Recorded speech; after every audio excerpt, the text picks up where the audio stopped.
আমার নাম রোহন। আমরা বাড়িতে তিনজন থাকি, আমি, আমার মা রীতা, আর বাবা।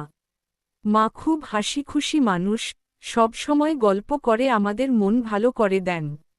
দেখতে তিনি সাধারণ, কিন্তু তার হাসি আর উষ্ণ ব্যবহার সবাইকে টানে।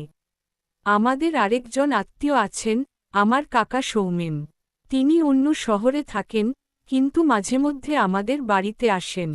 কাকা খুব মজার মানুষ, সবসময় গল্প আর হাসির গল্প নিয়ে আসেন। মা আর কাকার মধ্যে একটা ভাইবোনের মতো সম্পর্ক, যদিও কাকা মাঝেমধ্যে মাকে একটু ঠাট্টা করে মজা করেন। একদিনের কথা, মা আমাকে নিয়ে তার এক বন্ধুর বাড়ি গিয়েছিলেন। সন্ধ্যার দিকে আমরা বাড়ি ফেরার জন্য বাসস্ট্যান্ডে এলাম। হঠাৎ সেখানে কাকার সঙ্গে দেখা হয়ে গেল। আমি তো খুশিতে লাফিয়ে উঠলাম। কাকা, তুমি এখানে? কাকা হেসে বললেন, হ্যাঁ রোহন, তোদের দেখে ভাবলাম, চল একটু মজা করি। তোর মাকে বলছি, আমরা একটা ছোট্ট ঘোরাঘুরি করে আসি। মা একটু হেসে বললেন, সৌমেন, তুমি তো আবার পাগলামি শুরু করলে। এখন বাড়ি ফিরতে হবে। আমি জোর দিয়ে বললাম, মা চলো না, কতদিন কোথাও যাইনি। মা আমার মুখের দিকে তাকিয়ে হাসলেন। ঠিক আছে, বাবু যখন বলছে, তখন একটু ঘুরে আসি। একটা বাস এল, আমরা তিনজন উঠে পড়লাম।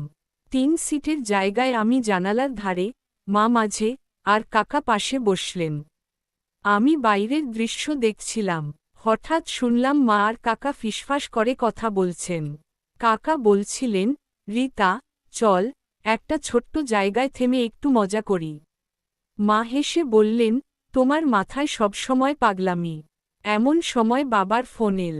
মা ফোন তুলে বললেন, হ্যাঁ, আমরা বাসে। একটু দেরি হবে, তুমি খাবারটা ম্যানেজ করে নাও। আমি অবাক হলাম, কারণ আমরা তো ঘুরতে যাচ্ছি। কাকা হেসে বললেন, রোহন, তোর বাবাকে বললে আমাদের ঘুরতে দেবে না। তাই একটু মজা করলাম। বাসটা একটা ছোট্ট রেস্টুরেন্টের সামনে থামল। আমরা নেমে গেলাম। কাকা বললেন, চল, একটু খাওয়া দাওয়া করে রাতটা এখানে কাটিয়ে কাল ঘুরতে যাব। আমরা একটা ছোট্ট লজে উঠলাম। কাউন্টারে ছিলেন মি বিকাশ, একজন বয়স্ক লোক। কাকা বললেন, একটা পরিষ্কার রুম দিন, এক রাতের জন্য। বিকাশ আমাদের একটা রুম দেখালেন। রুমটা ছিল বেশ বড়, একটা ব্যালকনিও ছিল। আমি খাটে উঠে লাফালাফি শুরু করলাম। মা বললেন, রোহন, সাবধানে, খাট ভেঙে ফেলবি। কাকা হেসে বললেন, রীতা, ওকে একটু মজা করতে দে। খাবারের অর্ডার দিলাম। আমি বললাম, চাউমিন। মা আর কাকা হাসলেন। খাবার এল, আমরা গল্প করতে করতে খেলাম। খাওয়ার পর কাকা বললেন, রোহন, চল, তোর মাকে একটু মজার খেলা খেলাই। তুই বাথরুমে লুকিয়ে থাক, আমি বলবো বাইরে গেছি। মা বাথরুমে ঢুকলেই আমরা দুজনে মিলে ওকে ভয় দেখাবো। আমি মজা পেয়ে রাজি হয়ে গেলাম। কাকা বাথরুমে লুকালেন। মা ব্যালকনি থেকে ফিরে বললেন, রোহন, তোর কাকা কোথায়?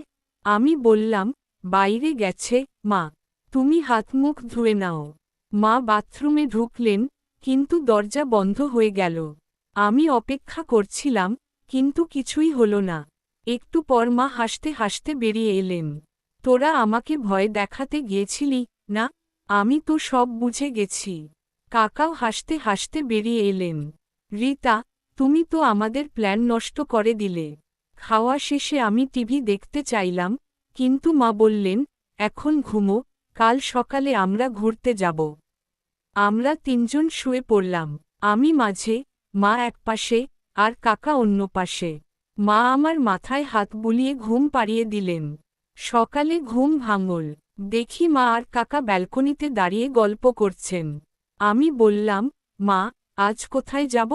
মা হেসে বললেন, বাবু, আমরা একটা পার্কে যাব।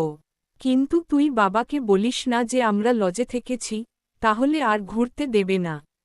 কাকা আমাকে আইসক্রিম কিনে দিলেন আর বললেন, রোহন, এটা আমাদের ছোট্ট রহস্য থাক।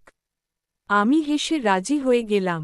মা আমাকে কয়েকটা চকলেট কিনে দিলেন, যাতে আমি বাবার কাছে গল্প ফাঁস না করি। কয়েকদিন পর শুনলাম মা আবার তার বন্ধুর বাড়ি গেছেন। আমার মনে হল, মায়ের এই ঘুরতে যাওয়া গল্পে আরও অনেক মজা লুকিয়ে আছে।